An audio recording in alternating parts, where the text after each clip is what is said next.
بسم اللہ الرحمن الرحیم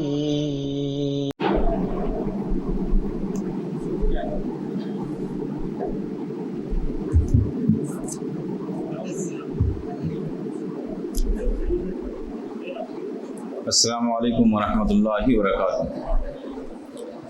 الحمدللہ رب العالمین والصلاة والسلام علی خیر خلقہ محمد وعلی آلہ وصحبہ اجمعین ومن تبعہم بإحسان الی یوم الدین، اما بعد۔ اعوذ باللہ من الشیطان الرجیم، بسم اللہ الرحمن الرحیم۔ یسألونک عن الانفال قل الانفال للہ والرسول فاتقوا اللہ واصلحوا ذات بینکم واطیعوا اللہ ورسولہ ان کنتم مؤمنین۔ یہ سورہ انفال کی آیت نمبر 1 ہے۔ انفال نفل کی جمع ہے اور نفل کے معنی زائد چیز۔ نفل سے مراد مال غنیمت ہے۔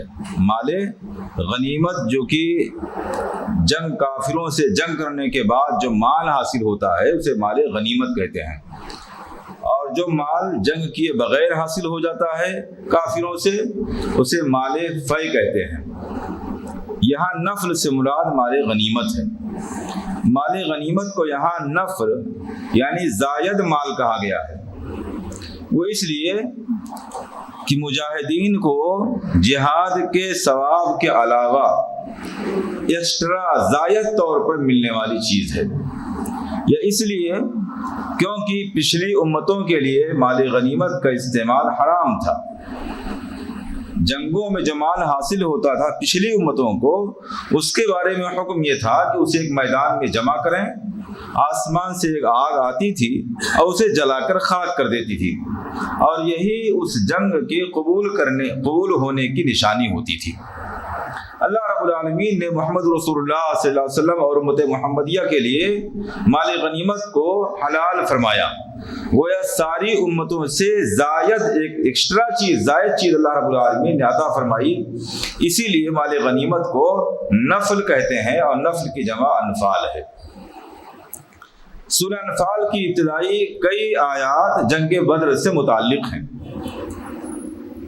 اس لیے سب سے پہلے جنگ بدر کا ذرا پس منظر دیکھ لیا جائے تاکہ انفال کی حقیقت وغیرہ سمجھنا آسان رہے۔ رسول اللہ صلی اللہ علیہ وسلم مکہ سے ہجرت کر کے مدینہ تشریف لاتے ہیں۔ مکے میں اہل مکہ نے جو حالات کر رکھے تھے اس سے آپ واقف ہیں۔ کھل کر کے نماز پڑھنا تک ممکن نہ تھا۔ بہرحال اللہ کے رسول صلی اللہ علیہ وسلم کو یہ حکم دیا جاتا ہے کہ آپ ہجرت کر کے آئیے۔ مدینے کے اندر آپ صلی اللہ علیہ وسلم ہجرت کرتے ہیں، اہل مکہ آپ کا پیچھا کرتے ہیں، آپ کو تلاش کرتے ہیں، نہیں پا سکتے ہیں۔ آپ صلی اللہ علیہ وسلم غار ثور میں چھپے رہتے ہیں 3 دن تک، اس کے بعد آپ مدینہ تشریف لاتے ہیں اور بسلامت مدینہ آپ پہنچ جاتے ہیں۔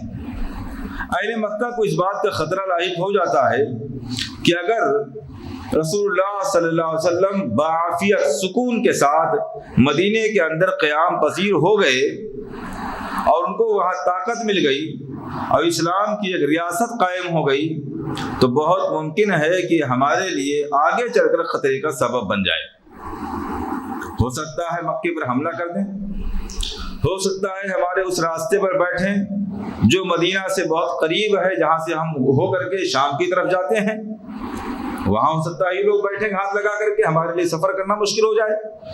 اس لیے اہل مکہ نے آپ صلی اللہ علیہ وسلم کو سکون سے نہیں بیٹھنے دیا اور مدینے کے اندر بھی مختلف قسم کی سازشیں کرتے رہے، کبھی یہودیوں کو برگلا کر کے اور کبھی اپنے آدمیوں کو بھیج کر کے مدینے کی چراگاہوں سے اونٹوں کو ہکا کر کے، کبھی مدینے کے افراد کو دھوکے سے قتل کر کے، الغرض مختلف طریقے سے اب بھی رسول اللہ صلی اللہ علیہ وسلم کو تکلیف پہنچانے کی کوشش میں لگے رہتے تھے۔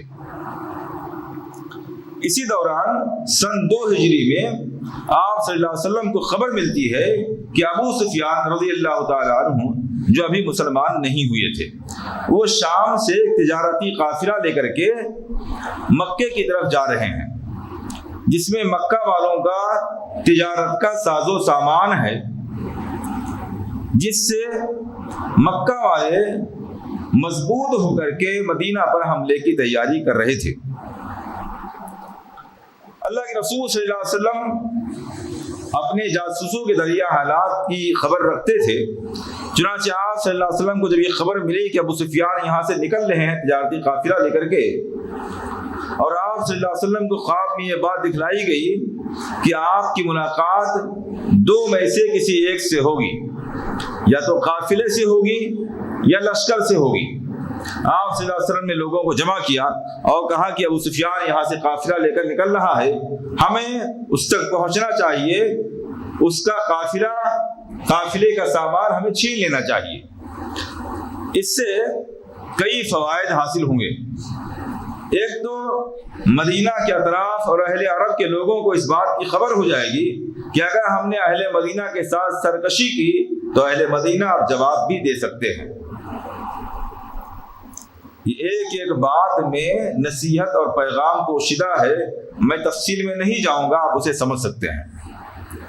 رسول اللہ صلی اللہ علیہ وسلم نے ابو سفیان کے قافلے پر حملہ کرنے کا ارادہ فرمایا اہل عرب کو یہ بتلانے کے لیے کہ اگر اہل مدینہ کے ساتھ چھیڑخانی کی گئی تو اب ہم جواب بھی دے سکتے ہیں۔ دوسری چیز، اہل مکہ جو بار بار اپنے قوت کے نشے میں اہل مدینہ کو پریشان کر رہے تھے، تو ان کی قوت کے نشے کو کمزور کرنے کے لیے تجارتی قافلہ تھا، اسے لوٹ لیا جاتا، یقینی طور پر زبردست نقصان ہوتا، تو نقصان ہوتا، مال و منال میں کمزوری آتی تو سرکشی کچھ کم ہوتی۔ تیسری چیز، اہل مدینہ کو مال کی ضرورت تھی، اگر یہ قافلہ لوٹ کر کے اپنے قبضے میں لے لیا جاتا تو مالی ضرورت پوری ہوتی۔ چوتھی چیز، ہجرت کے موقع پر اہل مکہ نے مسلمانوں کے بہت سے مال پر قبضہ کر لیا تھا، اگر ابو سفیان کا ایک قافلہ لوٹ لیا جاتا تو ان مالوں کی بھرپائی کی جا سکتی تھی جو مال اہل مکہ نے لوٹ کر کے قبضہ کر کے اپنے یہاں روک رکھا تھا۔ بہرحال بہت سے مقاصد کے تحت رسول اللہ صلی اللہ علیہ وسلم نے صحابہ کرام کو اس بات کی خبر دی کہ ابو سفیان کے قافلے تک ہمیں پہنچنا ہے۔ چنانچہ بڑی تیزی کے ساتھ اور بغیر کوئی منظم تیاری کیے ہوئے چند سواروں کے ساتھ تقریباً 313 افراد اس قافلے تک پہنچنے کے لیے نکلے۔ ادھر ابو سفیان مستعد تھے، ان کو معلوم ہوا کہ رسول اللہ صلی اللہ علیہ وسلم قافلے پر حملہ کرنے کے لیے آ رہے ہیں۔ انہوں نے دو تدبیر کی۔ ایک تدبیر تو یہ کی کہ اپنے قافلے کا رخ موڑ دیا اور عام راستے پر چلنے کے بجائے سمندر کے کنارے والے خفیہ راستے سے گزرنے لگے، عام راستہ چھوڑ دیا۔ اور دوسری تدبیر یہ کی کہ ایک آدمی کو بھیج کر اہل مکہ کو خبر کر دی کہ اہل مدینہ تمہارا قافلہ لوٹنے کے لیے آ رہے ہیں۔ رسول اللہ صلی اللہ علیہ وسلم کو اس بات کی خبر نہ ہوئی کہ ابو سفیان کہاں گئے، کس طرف سے گئے، آپ کے عالم الغیب نہ ہونے کی دلیل۔ ابو سفیان نے راستہ بدل دیا، رسول اللہ صلی اللہ علیہ وسلم کو خبر ہی نہ ہوئی۔ آپ صلی اللہ علیہ وسلم عام راستے پر جدھر سے قافلے گزرتے تھے وہاں پہنچے، پتہ لگا ابو سفیان ہے ہی نہیں، وہ تو راستہ بدل کے جا چکا ہے۔ اللہ کے رسول صلی اللہ علیہ وسلم نے صحابہ کرام سے مشورہ کیا کہ اب کیا کرنا چاہیے۔ مہاجرین نے اٹھ کر کے کہا کہ اللہ کے رسول صلی اللہ علیہ وسلم ہم آپ کے ساتھ ہیں۔ آپ صلی اللہ علیہ وسلم پھر سے مشورہ طلب کرنے لگے، پھر مہاجرین اٹھے، 2-3 بار جب مہاجرین برابر اٹھتے رہے اور آپ صلی اللہ علیہ وسلم برابر مشورہ طلب کرتے رہے تو اہل مدینہ کو لگا کہ آپ صلی اللہ علیہ وسلم مجھ سے کچھ مشورہ لینا چاہتے ہیں۔ دراصل بات یہ تھی کہ بیعت عقبہ کے موقع پر اہل مدینہ نے رسول اللہ صلی اللہ علیہ وسلم سے یہ عہد کیا تھا کہ اگر مدینے کے اندر دشمن حملہ کرے گا تو ہم آپ کی مدد کریں گے۔ یہ معاہدہ نہیں ہوا تھا کہ ہم مدینے سے باہر نکل کر کے آپ کی مدد کریں گے، یہاں معاملہ دوسرا تھا۔ یہاں لوگ مسلمان مدینے سے باہر نکلے تھے، اللہ کے رسول صلی اللہ علیہ وسلم یہ جاننا چاہتے تھے کہ اس موقع پر اہل مدینہ کی کیا رائے ہے۔ چنانچہ مدینہ کے کچھ سردار اٹھے اور انہوں نے کہا اللہ کے رسول صلی اللہ علیہ وسلم شاید آپ ہماری رائے جاننا چاہتے ہیں۔ آپ صلی اللہ علیہ وسلم فرمایا ہاں۔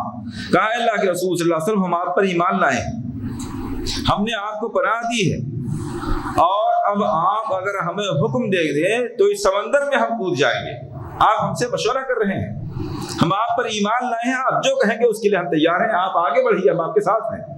ہم ویسا نہیں کہیں گے جیسا کہ موسیٰ علیہ السلام کی قوم نے موسیٰ علیہ السلام سے کہا تھا, اذهب انت وربك فقاتلا انا هاهنا قاعدون, آپ اور آپ کا رب جا کر کے دشمن سے لڑیے, ہم یہی بیٹھے ہوئے ہیں, جب فتح مل جائے گی تو آ جائیں گے. ہم ایسا نہیں کہیں گے, ہم آپ کے ساتھ ہیں. اگر آپ سمندر میں چھلانگ لگانے کے لیے کہیں گے تو ہم آپ کے ساتھ چلیں گے. اللہ کے رسول صلی اللہ علیہ وسلم کا چہرہ خوشی سے کھل اٹھا. اللہ کے رسول صلی اللہ علیہ وسلم نے اپنے خواب کے بارے میں لوگوں کو بتلایا کہ ہم نے یہ خواب دیکھا ہے, یا تو قافلے سے ملاقات ہوگی, قافلہ تمہارے ہاتھ لگ جائے گا, یا پھر لشکر سے ملاقات ہوگی. ظاہر سی بات ہے کہ انسانی فطرت ہے, ایک تو بغیر تیاری کے آئے ہوئے ہیں, دوسرے کوئی بھی نہیں چاہتا ہے کہ کمزور لوگوں کا طاقتور لوگوں سے بڑے لشکر سے مقابلہ ہو. اس لیے چند صحابہ کرام کے دل میں یہ خیال آیا کہ کاش لشکر سے مقابلہ نہ ہوتا تو بہتر ہوتا. بعد دوسرے صحابہ کرام تیار تھے کہ جو بھی حالات ہوں گے ہم اس کے لیے بالکل تیار ہیں, جنگ کی نوبت آئے گی جنگ کریں گے, ہم اللہ کے رسول صلی اللہ علیہ وسلم کے ساتھ ہیں. پیچھے تو کوئی نہیں ہٹا, لیکن فطری طور پر یہ خیال صحابہ کرام کے اندر آیا کہ کاش کہ وہ قافلہ مل جاتا جو بغیر کسی بڑی لڑائی جھگڑے اور جھڑپ کے ہمارے ہاتھ لگ جاتا, لشکر سے ملاقات نہ ہوتی تو اچھا ہوتا. اللہ رب العالمین نے ایک دوسرا منصوبہ بنایا تھا. ہوا یہ کہ لشکر کا قافلے کا مقابلہ, قافلے کو پانے کے لیے اللہ کے رسول صلی اللہ علیہ وسلم ادھر سے جا رہے ہیں, آپ مقام بدر پہ پہنچتے ہیں, اور ادھر سے کافروں کا بہت بڑا لشکر جرار پوری تیاری کے ساتھ مقام بدر پر آ کر کے آپ صلی اللہ علیہ وسلم سے ملتا ہے. ایک طرف 313 بے ساز و سامان, چند گھوڑے چند اونٹ, کسی کے پاس تلوار ہے تو نیام نہیں ہے, ڈھال ہے تو تیر اور نیزہ نہیں ہے, بے سر و سامانی کا عالم. اور ادھر ہر آدمی لیس, گھوڑے سے, تیر سے, تلوار سے, تمام قسم کے ہتھیاروں سے لیس. تعداد کے اعتبار سے, ساز و سامان کے اعتبار سے دونوں کا کوئی مقابلہ ہی نہیں تھا. مگر اللہ رب العالمین کو کچھ اور منظور تھا, وہ مقابلہ کروانا چاہتا تھا. چنانچہ اس نے مومنوں کی نظر میں کافروں کی تعداد کم کر کے دکھلائی, اور کافروں کی نظر میں مومنوں کی تعداد کم کر کے دکھلائی. ظاہر سی بات ہے جوش پیدا ہوگا نا. اگر ہمیں یہ احساس ہو کہ ہمارا مقابل کمزور ہے تو یقینی طور پر جوش پیدا ہوگا. مسلمانوں کی نظر میں کافروں کی تعداد کم کر کے دکھلائی. ان کو نہیں احساس ہوا کتنے بڑے لشکر سے ہمارا مقابلہ ہے, تو ان کے اندر ایک ہمت بندھی. اب کافروں کی نظر میں مسلمانوں کی تعداد کو کم کر کے دکھلایا تو کافروں کا جوش بہت بڑھا, کیونکہ اللہ رب العالمین نہیں چاہتا تھا کہ یہ جنگ رک جائے. وہ جنگ کروانا چاہتا تھا, مسلمانوں کے ہاتھوں سے کافروں کو بری طرح شکست دلوانا چاہتا تھا. تو اللہ رب العالمین بعض دفعہ اس طرح اسباب بناتا ہے. دیکھیں بظاہر اگر دیکھا جائے تو مسلمانوں کو جنگ کے آگ میں جھونکا جا رہا ہے. بظاہر دیکھا جائے تو 313 کا نہتوں کا مقابلہ 1000 مسلح لوگوں سے کروایا جا رہا ہے. بظاہر بالکل عقل کے خلاف بات ہے, بظاہر شکست سامنے نظر آ رہی ہے, مگر اللہ رب العالمین کی تدبیر کچھ اور ہوتی ہے. اس لیے غزوہ بدر کے اس واقعے سے ہمیں یہ سبق ملتا ہے کہ حالات کی تنگی کو ہمیشہ اپنے خلاف ہی تصور نہیں کرنا چاہیے. بعض دفعہ حالات کی خرابی اللہ رب العالمین کی طرف سے بڑے اچھے حالات کا پیش خیمہ اور سبب بن کر کے آتی ہے. بہرحال اللہ رب العالمین نے اس طریقے سے دونوں کا آمادہ کیا, اور اللہ رب العالمین نے نبی اکرم صلی اللہ علیہ وسلم سے وعدہ فرمایا کہ ہم فرشتوں کے ذریعے آپ کی مدد کریں گے. چنانچہ اللہ رب العالمین نے 1000 فرشتوں کا لشکر بھیجا, اور یہ جنگ ہوئی, اور اس جنگ میں بہت بری طریقے سے کافروں کی شکست ہوئی. 70 لوگ قید کیے گئے, 70 لوگ مار دیے گئے. جب یہ لوگ قتل کیے گئے تو یہاں کئی معاملات پیش آئے. ایک معاملہ تو یہ پیش آیا کہ یہ جو مال غنیمت ہاتھ لگا ہے اسے کیسے تقسیم کیا جائے. یہ پہلا واقعہ تھا مال غنیمت کا, اور اس سلسلے میں کوئی واضح حکم بھی موجود نہیں تھا. جو نوجوان لوگ تھے جو جنگ میں پیش تھے, ان کا خیال یہ تھا کہ بھئی ہمیں حصہ بھی زیادہ ملنا چاہیے کیونکہ ہم نے اس میں کارکردگی زیادہ کی ہے. اور جو بزرگ لوگ تھے ان کا خیال یہ تھا کہ اگرچہ ہم نے دوڑ بھاگ اتنی زیادہ تو نہیں کی ہے, لیکن ہم آپ کی پشت پناہی کے لیے آپ کے پیچھے تھے. اگر آپ شکست کھاتے تو پلٹ کر ہماری طرف آتے, ہماری رائے ہماری ہمت افزائی آپ کے ساتھ تھی, اس لیے ہمارا بھی حق بنتا ہے برابر کا. بہرحال اس طریقے سے مال غنیمت کے تعلق سے اختلاف ہو گیا، اور اللہ رب العالمین نے اس اختلاف کو ختم کرنے کے لیے مسلمانوں اور رسول اللہ صلی اللہ علیہ وسلم سے مال غنیمت کو خود سے تقسیم کرنے کا اختیار اٹھا لیا۔ اور سورہ انفال کی آیات میں اللہ رب العالمین نے مال غنیمت کے تقسیم کا ذکر فرمایا کہ اس کو کس طریقے سے تقسیم کیا جائے، اور اللہ رب العالمین کے حکم کے مطابق مال تقسیم کیا گیا۔ ایک معاملہ تو یہ پیش آیا جس کے تعلق سے سورہ انفال نازل ہوئی۔ دوسرا معاملہ یہ پیش آیا کہ جو لوگ قیدی ہیں ان کے ساتھ کیا برتاؤ کیا جائے۔ ایک شکل تو یہ تھی کہ ان سے مال لے کر کے ان کو چھوڑ دیا جائے، فدیہ لے کر کے ان کو چھوڑ دیا جائے، اور دوسری شکل یہ تھی کہ ان سب کو قتل کر دیا جائے۔ اللہ کے رسول صلی اللہ علیہ وسلم نے صحابہ اکرام سے مشورہ کیا۔ اس سے معلوم ہوتا ہے کہ مشورے کی کیا اہمیت ہے۔ ایک نبی اپنی امت کے افراد سے مشورہ کر رہا ہے، غیر کی کیا حیثیت ہے کہ وہ مشورہ نہ کرے، از خود کوئی کام کر لے۔ بہرحال ابو بکر رضی اللہ تعالیٰ عنہ کی اور رسول اللہ صلی اللہ علیہ وسلم کی اور کچھ صحابہ کرام کی رائے یہ ہوئی کہ یہ سب ہمارے ہی خاندان کے لوگ ہیں، ان کو قتل کرنے کے بجائے انہیں مال لے کر کے چھوڑ دینا چاہیے۔ عمر رضی اللہ تعالیٰ عنہ کی رائے یہ تھی کہ اگر ان کو چھوڑ دیا گیا تو یہ جا کر کے پھر سے تیاری کریں گے، مضبوط ہوں گے، اور آگے چل کر کے پھر مسلمانوں کے لیے بڑی جنگ کا، بڑے نقصان کا، خطرے کا سبب بن جائیں گے، اس لیے سب کو قتل کر دیا جائے۔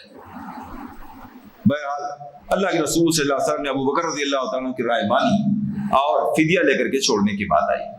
اس پر اللہ رب العالمین کی طرف سے پھر تنبیہ آئی کہ ایسے موقع پر اہل ایمان کے لیے یہ مناسب نہیں تھا کہ مال لے کر کے انہیں چھوڑ دیا جاتا۔ عمر رضی اللہ تعالیٰ کی رائے مناسب تھی، ان سب کو قتل کر دینا چاہیے تھا۔ معلوم کیا ہوا؟ بعض دفعہ نبی کی رائے بھی غلط ہو سکتی ہے۔ نبی جب اپنی رائے سے کوئی بات کہتا ہے تو وہ صرف انسان ہوتا ہے، اس کی بات بھی غلط ہو سکتی ہے۔ اللہ کے رسول صلی اللہ علیہ وسلم نے جو رائے اختیار کی تھی، اللہ رب العالمین نے اس کے خلاف بات کی، اور عمر رضی اللہ تعالیٰ کی رائے کو برحق کہا، بلکہ دھمکی دی کہ یہ جو رائے آپ لوگوں نے اختیار کی ہے اس کی آپ کو بہت جلد سزا مل سکتی ہے۔ چنانچہ غزوہ احد جو اس کے بعد ہوا تھا اس میں 70 مسلمان شہید کر دیے گئے، یہ سزا تھی۔ تو نبی کی رائے بھی جب اپنی رائے ہو تو اس میں بعض دفعہ غلطی پیش آ سکتی ہے، کیونکہ اس وقت ایک انسان ہوتا ہے وہ، لیکن نبی جب بحیثیت نبی کوئی بات کہتا ہے تو اس کے غلط ہونے کا کوئی امکان نہیں ہوتا ہے۔ ایک جھلک تھی غزوہ بدر کی، اسی کے تعلق سے اللہ رب العالمین نے سورہ انفال کی ابتدائی کئی آیات نازل کی ہیں۔ میں بہت زیادہ تفصیلات میں نہیں جا سکتا ہوں، کئی آیات اس تعلق سے ہے۔ میں نے جو آج کی آیت کریمہ منتخب کی ہے وہ سورہ انفال کی آیت نمبر 30 ہے۔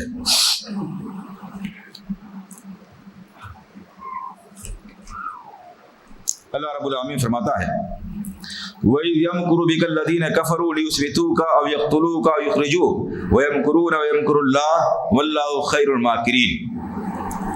اور وہ وقت بھی یاد رکھنے کے قابل ہے جبکہ اے رسول اکرم صلی اللہ علیہ وسلم آپ کے تعلق سے اہل کفر خفیہ چال چل رہے تھے، لِيُثْبِتُوكَ تاکہ آپ کو قید کر لیں، مکے سے نکل کر جانے نہ دیں، او یقتلوک یا آپ کو قتل کر دیں، او یخرجوک یا آپ کو جلا وطن کر دیں، مکے سے باہر کر دیں۔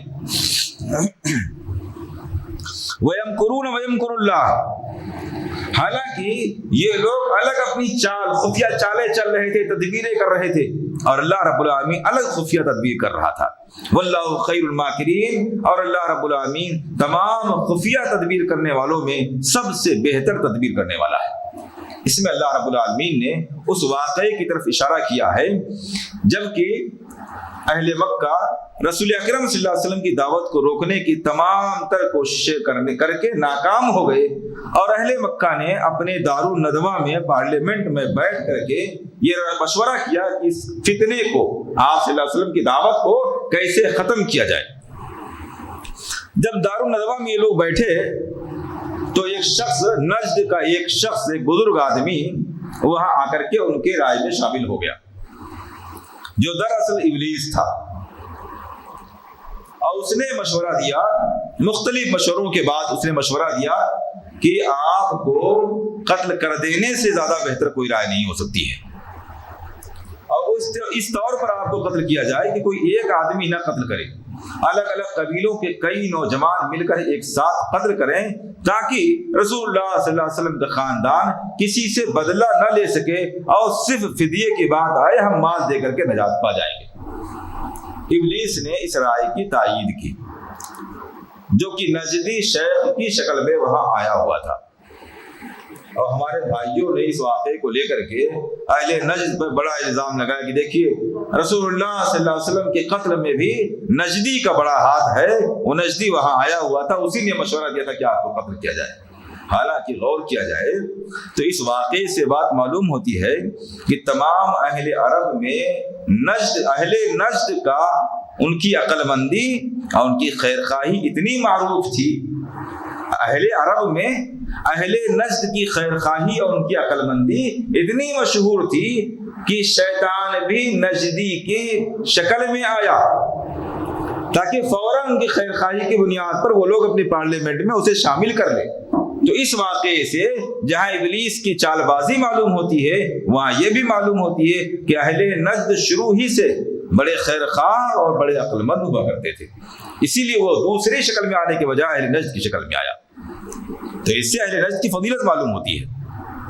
بہرحال اہل مکہ نے مشورہ کیا کہ آج رسول اللہ صلی اللہ علیہ وسلم اپنے گھر میں جیسے سوئیں گے، رات میں جا کر کے مختلف قبیلوں کے نوجوان آپ کے گھر کو گھیر لیں گے، اور جیسے ہی رسول اللہ صلی اللہ علیہ وسلم رات کو نماز وغیرہ پڑھنے کے لیے نکلیں گے فوراً ان کا قصہ تمام کر دیں گے۔ اللہ رب العالمین کا کچھ اور منظور تھا، حکم ہوتا ہے کہ آپ اپنے بستر پر علی رضی اللہ تعالیٰ عنہ کو سلا دیجئے اور آپ یہاں سے ایک مٹھی مٹی راستے میں پھینکتے ہوئے نکل جائیے۔ علی رضی اللہ تعالیٰ کو حکم دیا جاتا ہے، آپ صلی اللہ علیہ وسلم کے بستر پر وہ سو جاتے ہیں، اس سے حضرت علی رضی اللہ تعالیٰ کی قربانی کا پتہ چلتا ہے۔ معلوم ہوتا ہے کہ صحابہ کرام کتنے جانثار تھے۔ یہ جانثار کا لفظ لفاظی کے طور پر نہیں ہے، واقعی جان نثار کرنے والے لوگ۔ معلوم ہے کہ دشمن باہر گھیرا کیے ہوئے بیٹھے ہوئے ہیں، قتل کرنے کی پلاننگ چل رہی ہے، کسی بھی وقت موقع پا کے قتل کر دیں گے۔ اللہ کے رسول صلی اللہ علیہ وسلم حکم دیتے ہیں میرے بستر پر آپ سو جاؤ، اور علی رضی اللہ تعالیٰ اطمینان سے سو جاتے ہیں۔ اطمینان سے سو جانا گویا اپنے آپ کو تلوار کے حوالے کر دینا تھا، لیکن اللہ کے رسول صلی اللہ علیہ وسلم ایک مٹھی مٹی لیتے ہیں، پھینکتے ہوئے چلے جاتے ہیں۔ لوگوں کی آنکھوں پر اس طرح پردہ پڑ جاتا ہے کہ کوئی آپ صلی اللہ علیہ وسلم کو دیکھ ہی نہ پاتا ہے۔ تو اللہ رب العالمین مسبب الاسباب ہے، وہ جب چاہے جیسا سبب بنا دے۔ ادھر صبح ہونے کے قریب جب اہل مکہ آپ صلی اللہ علیہ وسلم کو قتل کرنے کی نیت سے آپ صلی اللہ علیہ وسلم کے بستر پر علی رضی اللہ تعالیٰ کی چادر کو ہٹاتے ہیں تو پتہ لگتا ہے کہ آپ صلی اللہ علیہ وسلم تو یہاں ہی نہیں، تو علی ہیں۔ آپ صلی اللہ علیہ وسلم کو نہ پا کر کے حضرت علی رضی اللہ تعالیٰ کے ساتھ مار پیٹ کا معاملہ کرتے ہیں اور پوچھتے ہو، کہتے ہیں ہمیں نہیں معلوم کہاں گئے۔ بہرحال یہ واقعہ پیش آتا ہے جس کی طرف اللہ رب العالمین نے یہاں اشارہ کیا کہ وہ وقت یاد کرنے کے لائق ہے جبکہ اہل مکہ آپ کے لیے سازش کر رہے تھے، لیوسبتو، تاکہ یا تو قید کر دیں، دارالندوہ میں میٹنگ چل رہی تھی، یا تو قید کر دیا جائے یا ان کو قتل کر دیا جائے یا کم سے کم ان کو یہاں سے باہر نکال دیا جائے، ہم لوگ فرصت پا جائیں اس سے۔ یہ سب پلاننگ چل رہی تھی۔ اللہ رب العالمین فرماتا ہے وَيَمْكُرُونَ وَيَمْكُرُ اللَّهُ، یہ لوگ خفیہ تدبیریں کر رہے تھے اور اللہ رب العالمین بھی خفیہ تدبیر کر رہا تھا۔ جب اللہ رب العالمین کہہ رہا ہے کہ میں خفیہ تدبیر کر رہا تھا تو اس میں اہل اسلام کے لیے پیغام ہے کہ جب دشمن اسلام و مسلمانوں کے لیے خفیہ تدبیر کرے تو مسلمانوں کے لیے قطعاً یہ مناسب نہیں کہ خاموش گہری نیند میں سوتا رہے۔ اللہ رب العالمین اہل اسلام کے لیے رسول اللہ صلی اللہ علیہ وسلم کے لیے اپنی پلاننگ کا ذکر کر رہا ہے کہ میں بھی خفیہ تدبیر کر رہا تھا۔ جب اللہ رب العالمین خفیہ تدبیر کر رہا تھا تو اہل اسلام کے لیے کیسے مناسب ہے کہ ان کے لیے سازشیں ہوں، ان کے لیے تدبیریں ہوں اور وہ خوب خراٹے کی خرگوش کی نیند سوتے رہے؟ یہ کیسے مناسب ہو سکتا ہے؟ دوسری بات معلوم ہوئی کہ اللہ رب العالمین بھی مکر کرتا ہے۔ مکر کا معنی ہوتا ہے خفیہ طریقے سے کسی کے لیے تدبیر کرنا۔ اگر یہ تدبیر اچھی ہے تو اچھا مکر ہے، اگر تدبیر بری ہے، بری نیت سے ہے تو برا مکر ہے۔ اہل مکہ کا جو مکر تھا وہ برا مکر تھا، آپ صلی اللہ علیہ وسلم کے خلاف تھا۔ اللہ رب العالمین کا جو مکر تھا وہ اچھا مکر تھا، اس اعتبار سے کہ رسول اللہ صلی اللہ علیہ وسلم کی حفاظت کے لیے تھا۔ تو ہر خفیہ چال مکر ہے، اس کا نام عربی میں مکر ہے۔ اچھی نیت سے کیا جائے تو اچھا مکر ہے، بری نیت سے کیا جائے تو برا مکر ہے۔ اسی طرح اس سے بات معلوم ہوتی ہے کہ اللہ رب العالمین کی ایک صفت مکر بھی ہے۔ مکر تدبیر، خفیہ تدبیر کرنا، یہ بھی اللہ رب العالمین کی ایک صفت ہے، لیکن یہ تدبیر کرنا خفیہ طریقے سے یہ مطلق اللہ رب العالمین کی صفت نہیں ہے۔ جس طرح سے سمیع ہونا، بصیر ہونا، علیم ہونا مطلق اس کی صفت ہے، ایسے ہی مکر اس کی مطلق صفت نہیں ہے، بلکہ وہ دشمن کے خلاف مکر کرتا ہے، یوں ہی مکر نہیں کرتا ہے، دشمن کی خفیہ تدبیروں کے خلاف مکر کرتا ہے۔ اسی لیے اس نے اپنے بارے میں فرمایا وہ خیر الماکرین ہے، بہتر تدبیر کرنے والوں میں سب سے اچھا تدبیر کرنے والا ہے، تو اس کی تدبیر بہتر ہوتی ہے۔ اسی طرح اسماء و صفات کے تعلق سے بھی اس میں روشنی ملتی ہے، وہ یہ کہ ہر صفت اللہ رب العالمین کا نام نہیں ہوتا ہے، ہر صفت سے اللہ کا نام نہیں نکالا جا سکتا ہے۔ جیسے یہاں مکر اللہ رب العالمین کی صفت ہے، لیکن مکار یا ماکر اللہ رب العالمین کا نام نہیں ہے، تو ہر صفت سے نام اخذ نہیں کیا جا سکتا ہے، لیکن ہر نام سے صفت ضرور نکلتی ہے۔ یہ قاعدہ ہے اسماء و صفات کے تعلق سے، ہر نام سے صفت ضرور نکلتی ہے۔ علیم اللہ رب العالمین کا نام ہے، اس سے علم کی صفت معلوم ہوتی ہے۔ خبیر اللہ رب العالمین کا نام ہے، اس سے خبر کی صفت معلوم ہوتی ہے۔ تو اس کے ہر نام سے صفت ضرور نکلتی ہے، لیکن ہر صفت سے اس کا نام نہیں بنتا ہے۔ یہ اسماء و صفات کے تعلق سے ایک بات معلوم ہے۔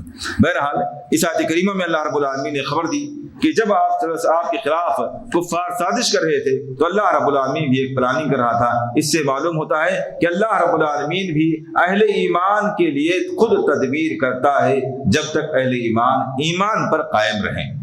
جب اللہ رب العالمین تدبیر کرتا ہے تو پھر اہل ایمان کے لیے فکر کی بات نہیں ہے، لیکن اس وقت جب اہل ایمان واقعی ایمان پر توحید پر قائم رہیں۔ دوسری آیت کریمہ جو آج کے لیے منتخب کی گئی وہ سورہ انفال کی آیت نمبر 60 ہے۔ اللہ رب العالمین ارشاد فرماتا ہے وَأَعِدُّوا لَهُمْ مَا اسْتَطَعْتُم مِّن قُوَّةٍ وَمِن رِّبَاطِ الْخَيْلِ تُرْهِبُونَ بِهِ عَدُوَّ اللَّهِ وَعَدُوَّكُمْ وَآخَرِينَ مِن دُونِهِمْ لَا تَعْلَمُونَهُمْ اللَّهُ يَعْلَمُهُمْ وَمَا تُنفِقُوا مِن شَيْءٍ فِي سَبِيلِ اللَّهِ يُوَفَّى إِلَيْكُمْ وَأَنتُمْ لَا تُظْلَمُونَ۔ اس آیت کا عنوان میں نے قائم کیا ہے نسخہ امن و عافیت، امن اور عافیت کی زندگی پانے کا قرآنی نسخہ۔ دنیا میں انسان کو امن کی زندگی کیسے ملے گی، اس کا قرآن نے اس میں نسخہ بیان فرمایا ہے۔ اللہ رب العالمین ارشاد فرماتا ہے وَأَعِدُّوا لَهُم مَّا اسْتَطَعْتُم مِّن قُوَّةٍ، اور تمہارے اندر جتنی استطاعت ہو اپنے دشمنوں کے لیے قوت کے ذریعہ تیاری کیے رکھو۔ رسول اکرم صلی اللہ علیہ وسلم نے ارشاد فرمایا الا ان القوت الرمی، قوت سے مراد پھینک کر مارنے والے اسلحے ہیں۔ وہ آیت کا معنی یہ ہوا کہ اپنی طاقت بھر دشمنوں کے لیے ایسے اسلحوں کا انتظام کیے رکھو جن سے دشمن کو پھینک کر کے مارا جاتا ہے۔ اس زمانے میں تیر اندازی ہوتی تھی، آج کے زمانے میں پھینک کر مارنے کے لیے مختلف نئے ہتھیار ہیں جو سب اس میں شامل ہیں۔ قوت میں وہ تمام ہتھیار شامل ہیں جن سے پھینک کر کے مارا جاتا ہے۔ وَمِن رِّبَاطِ الْخَيْلِ، اور بندھے ہوئے گھوڑوں کے ذریعہ تیاری کیے رکھو، یعنی اسلحے کے ساتھ ساتھ جنگی سواریوں کا بھی انتظام کیے رکھو۔ اس کے ذریعے کسی پر زیادتی نہیں کرنی ہے، ظلم نہیں کرنا ہے، جنگ نہیں کرنی ہے، اس کی بات نہیں کر رہا ہے قرآن۔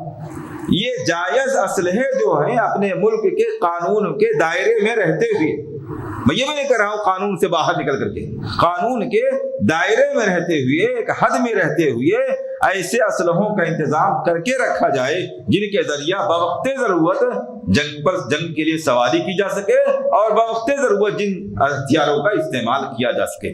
ہتھیار کے ذریعہ انسان تیاری کیے رکھے، یہ حکم دیا گیا۔ فائدہ کیا ہوگا؟ ترہبون بہ عدو اللہ وعدوکم، تم خوف زدہ رکھو گے اس کے ذریعہ اللہ کے دشمن کو اور اپنے دشمنوں کو اور دوسرے کچھ ایسے لوگوں کو جو ان کے علاوہ ہیں، بظاہر نہ اللہ کے دشمن ہیں نہ آپ کے دشمن ہیں، لیکن خفیہ طریقے سے اندر سے وہ آپ کے بھی دشمن ہیں اور اللہ کے بھی دشمن ہیں، ان کو بھی خوف زدہ رکھو گے۔ لا تعلمونہم، جن کو آپ نہیں جانتے ہیں، اللہ یعلمہم، اللہ خوب جانتا ہے کہ وہ آپ کے دشمن ہیں۔ اس آیت کریمہ میں مسلمانوں کو اس بات کا پیغام دیا گیا ہے کہ اپنے ملک کے قانون کے دائرے میں رہتے ہوئے اپنے دشمنوں کے لیے جس قدر ممکن ہو سکے ہتھیاروں کے ذریعہ، جنگی ساز و سامان کے ذریعہ تیاری کیے رہنا چاہیے۔ اس تیاری کا فائدہ یہ ہوگا کہ جب دشمن کو یہ علم ہوگا کہ ہمارا مقابل بھی تیار ہے تو وہ ہم پر زیادتی کرنے کی کوشش نہیں کرے گا۔ دنیا کا اصول کیا ہے؟ دنیا آپ کے ہر جرم کو معاف کر سکتی ہے، ہر جرم کو معاف کر سکتی ہے، مگر ایک جرم ایسا ہے جسے نہ کبھی دنیا نے معاف کیا ہے اور نہ کبھی معاف کرے گی، وہ جرم ضعیفی ہے۔ جرم ضعیفی، کمزور ہونا ایک جرم ہے۔ آپ کمزور ہیں، دنیا آپ کو معاف نہیں کر سکتی ہے۔ آپ طاقتور ہیں، دنیا آپ سے آنکھ ملانے کی جرات نہیں کرے گی۔ قرآن ہمیں اس بات کی تعلیم دیتا ہے کہ مسلمان کو ہمیشہ چوکنا رہنا چاہیے اور کبھی بھی کسی بھی میدان میں کمزور بن کر کے نہیں رہنا چاہیے۔ آپ چوکنے رہیں گے، آپ تیار رہیں گے، دشمن آپ سے خوف زدہ رہے گا، نہ آپ ان پر زیادتی کریے گا اور نہ وہ آپ پر زیادتی کرنے کی ہمت کر سکیں گے۔ یہ آج جو مختلف طریقے سے مسلمانوں کو پریشان کرنے کی کوششیں پوری دنیا کے اندر کی جا رہی ہیں، اس کی ایک بڑی وجہ یہ ہے کہ مسلمانوں نے دین سے زیادہ دنیا کی طرف توجہ دی اور قرآن کریم کے ذریعہ امن اور عافیت کا نسخہ لینے اور اس پر عمل کرنے کے بجائے دنیا کو حاصل کر کے چین اور سکون کی زندگی کی تلاش میں لگا ہوا ہے۔ چین اور سکون اگر دنیا سے ملتی تو دنیا حاصل کرنے کی بات کہی جاتی، صرف دنیا حاصل کر لینے سے چین اور سکون نہیں ملتا ہے، دشمن آپ کو چین سے نہیں بیٹھنے دے گا۔ اس لیے قرآن یہ حکم دے رہا ہے کہ دشمن کے لیے آپ تیار رہیے، آپ زیادتی نہ کیجیے، آپ پہل نہ کیجیے، آپ کسی پر ظلم نہ کیجیے، کسی پر حملہ نہ کیجیے، کچھ نہیں کرنا ہے آپ کو، صرف آپ مضبوط رہیے، تیار رہیے۔ آپ مضبوط رہیں گے، تیار رہیں گے، دشمن آپ سے خوف زدہ رہے گا، آپ پر کوئی ظلم و زیادتی نہ کر سکے گا۔ تو ظلم و زیادتی سے بچنے کا یہ طریقہ ہے، یہ فارمولہ ہے جو قرآن کریم ہم مسلمانوں کو 1450 سال سے مسلسل بتاتا چلا آ رہا ہے۔ یہ ہماری بڑی مایوسی اور بڑی افسوسناک پہلو ہے ہمارا کہ ہم قرآن کریم پڑھتے ہیں مگر اس کے معانی و مفاہیم کو نہ جانتے ہیں اور نہ اس پر عمل کرنے کی کوشش کرتے ہیں۔ یہاں تک کہ نوبت یہاں تک پہنچ گئی جہاں ہم دیکھ رہے ہیں وَمَا تُنْفِقُوا مِنْ شَيْءٍ فِي سَبِيلِ اللَّهِ يُوَفَّ إِلَيْكُمْ۔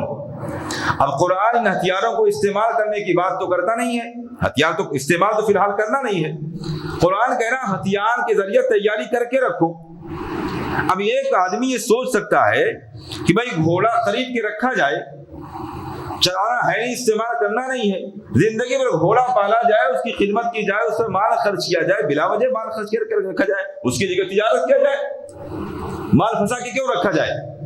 ہتھیار خرید کے رکھا جائے، مال اس پر خرچ ہوگا، اس کی حفاظت پر مال خرچ ہوگا، اس کی دیکھ ریکھ پر مال خرچ ہوگا، بلا وجہ مال خرچ کیا جائے، اس سے بہتر اس مال کو کہیں اور لگایا جائے۔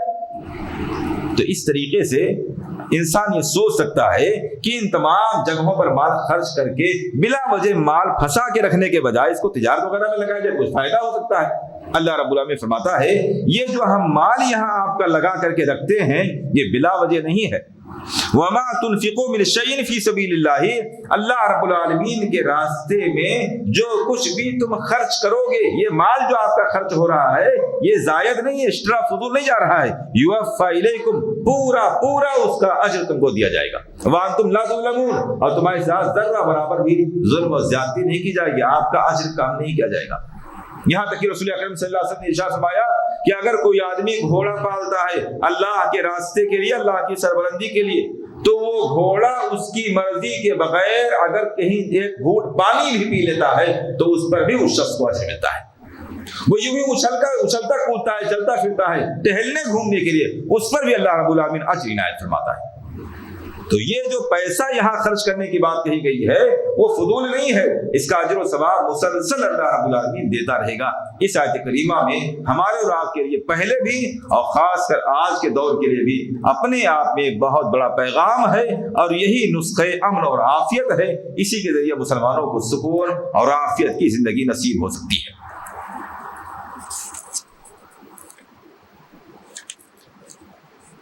تیسری آیت کریمہ سورہ توبہ کی آیت نمبر 31 ہے۔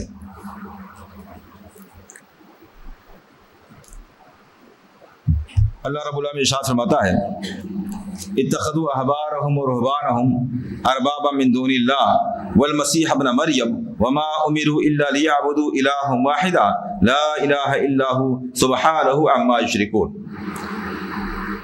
اتخذوا احبارهم ورهبانهم اربابا من دون اللہ، یہودیوں اور عیسائیوں نے اپنے احبار کو اور رہبان کو اللہ کے علاوہ رب بنا رکھا ہے۔ احبار حبر کی جمع ہے اور حبر کے معنی ماہر عالم، خاص کر عیسائیوں کے عالم کو حبر کہا جاتا ہے، اور رہبان راہب کی جمع ہے، پجاری، عبادت گزار، نیک، صالح۔ عیسائیوں کے تعلق سے کہا گیا اتخذوا احبارهم ورهبانهم اربابا من دون اللہ، ان عیسائیوں نے اپنے علماء کو اور اپنے عبادت گزار کو، اولیاء اور بزرگوں کو اللہ کے علاوہ رب بنا رکھا ہے۔ ارباب رب کی جمع ہے، رب بنا رکھا ہے۔ والمسیح ابن مریم، اور مسیح ابن مریم یعنی عیسیٰ علیہ السلام کو بھی رب بنا رکھا ہے۔ وما امروا الا ليعبدوا الها واحدا، حالانکہ ان کو اسی بات کا حکم دیا گیا تھا کہ یہ ایک معبود کی عبادت کریں، لا الہ الا ہو، جس کے علاوہ کوئی معبودی حقیقی نہیں، سبحانہ عما یشرکون، جس کی ذات ان تمام چیزوں سے پاک ہے جن کو اللہ کے ساتھ یہ شریک کرتے ہیں۔ اس آیت کریمہ میں اللہ رب العالمین خبر دے رہا ہے کہ عیسائیوں نے اپنے علماء کو اور اپنے اولیاء کو اللہ کے علاوہ رب بنا لیا ہے۔ رب بنانے کا کیا معنی ہے؟ اس کی وضاحت اس حدیث سے ہوتی ہے جس میں عدی بن حاتم رضی اللہ تعالیٰ عنہ اللہ کے رسول صلی اللہ علیہ وسلم سے پوچھتے ہیں کہ اللہ کے رسول صلی اللہ علیہ وسلم، ہم میں سے یعنی عیسائیوں میں سے کوئی بھی آدمی اپنے عالم کی یا اپنے بزرگ کی عبادت نہیں کرتا ہے۔ قرآن کہہ رہا ہے کہ عیسائیوں نے رب بنا لیا ہے، حالانکہ میں خوب جانتا ہوں کہ عیسائیوں میں سے کوئی بھی نہ اپنے عالم کی عبادت کرتا ہے نہ اپنے بزرگ کی عبادت کرتا ہے، پھر یہاں رب بنانے کا کیا معنی ہے؟ اللہ کے رسول صلی اللہ علیہ وسلم فرمایا کیا ایسا نہیں ہے کہ آپ کے عالم یا آپ کے بزرگ جس چیز کو حلال کہہ دیتے ہیں آپ اسے حلال سمجھ لیتے ہو، جسے وہ حرام کہہ دیتے ہیں اسے آپ حرام سمجھ لیتے ہو؟ انہوں نے کہا ہاں ایسا ہی ہے۔ آپ نے فرمایا یہی ہے ان کو رب بنانا، یہی ان کو رب بنانا ہے۔ معلوم یہ ہوا کہ رب بنانے کا، کسی کو رب بنانے کا صرف یہ معنی نہیں ہے کہ اس کو خالق سمجھ لیا جائے، اس کو مالک سمجھ لیا جائے، اس کو نظام چلانے والا سمجھ لیا جائے، بلکہ اگر حلال اور حرام کا اختیار کسی کو دے دیا جائے کہ آپ جو کہیں گے اسے ہم حلال سمجھ لیں گے، جو آپ حرام کہیں گے اسے ہم حرام سمجھ لیں گے، جو آپ جائز کہیں گے اسے جائز سمجھ لیں گے، جسے آپ ناجائز کہتے ہیں اسے ہم ناجائز سمجھ لیں گے۔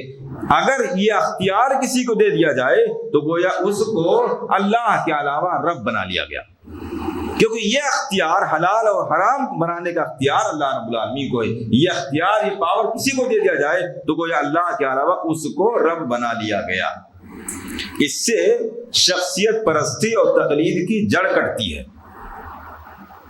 تقلید میں بنیادی طور پر یہ بات ہوتی ہے کہ ہم جس امام کی تقلید کر رہے ہیں وہ جو مسئلہ بیان کر دے گا، جو فتویٰ دے دے گا، جسے حلال کہہ دے گا، جو حرام کہہ دے گا، آمنا و صدقنا، آنکھ بند کر کے بغیر کسی دلیل کے ہم اس کی اتباع کریں گے، اگرچہ اس کے خلاف قرآن و سنت کی واضح دلیلیں کیوں نہ مل جائیں۔ یہی اصل تقلید ہے جس سے ممانعت آئی ہوئی ہے۔ قرآن و حدیث کی واضح دلیلوں کے باوجود ائمہ کے مسائل کو، ان کے فتاوی کو حرف آخر سمجھ لینا اور اس کی پیروی کرنا، یہ ہے تقلید جس سے قرآن کریم نے منع فرمایا ہے۔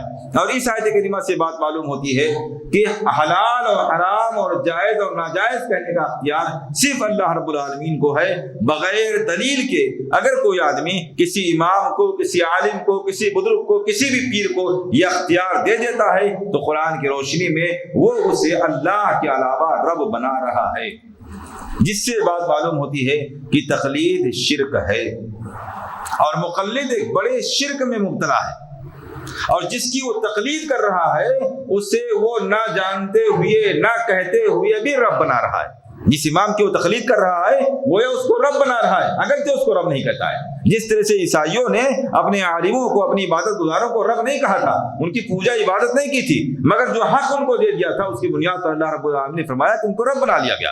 اگر یہ حق اللہ کے علاوہ کسی عالم کو، کسی بزرگ کو، کسی امام کو دے دیا جائے تو گویا اس کو رب بنانا ہوا، جس سے شرک کی، تقلید کی حرمت معلوم ہوتی ہے۔ اور یہ بات معلوم ہوتی ہے کہ آدمی کو شخصیت پرست نہیں ہونا چاہیے، دلیل پرست ہونا چاہیے۔ شخصیت پرستی کے بجائے دلیل پرستی ہونی چاہیے، یعنی انسان اپنے مزاج کو، اپنے ذہن کو بالکل سادہ اور خالی رکھے، قرآن و حدیث کی دلیل اسے جس طرف گھما دے، جس طرف لے جائے وہ اسی کے ساتھ چلا جائے۔ اب اس کی موافقت میں کسی امام کا، کسی عالم کا قول مل جائے تو بہتر، نہ ملے تو کوئی حرج کی بات نہیں۔ اس دلیل کی تائید میں کسی کی بات مل جاتی ہے تو بہتر ہے، نہیں ملتی ہے تو کوئی مسئلہ نہیں ہے۔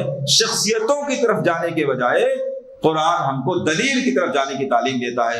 قُلْ هَاتُوا بُرْهَانَكُمْ إِن كُنتُمْ صَادِقِينَ، اگر تم سچے ہو تو دلیل لے کر کے آؤ۔ تو قرآن ہمیں دلیل کے ساتھ رہنے کا حکم دیتا ہے۔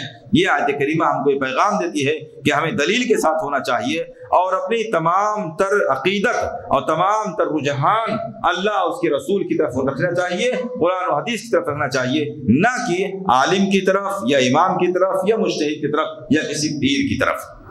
اگر ان کے بیان کیے ہوئے مسائل کتاب و سنت کے موافق ہیں تو اچھی بات ہے، لیکن خدا نخواستہ کسی بھی وجہ سے اگر کسی امام، کسی عالم یا کسی بزرگ کا بیان کیا ہوا مسئلہ قرآن و حدیث کے خلاف ملتا ہے تو قرآن کی تعلیم ہے اور ان بزرگوں کی بھی یہی تعلیم ہے کہ ان کے تمام مسائل کو چھوڑ کر کے، وہ مسائل جو قرآن و حدیث کے خلاف ہیں ان کو چھوڑ کر کے قرآن و حدیث کی پیروی کی جائے۔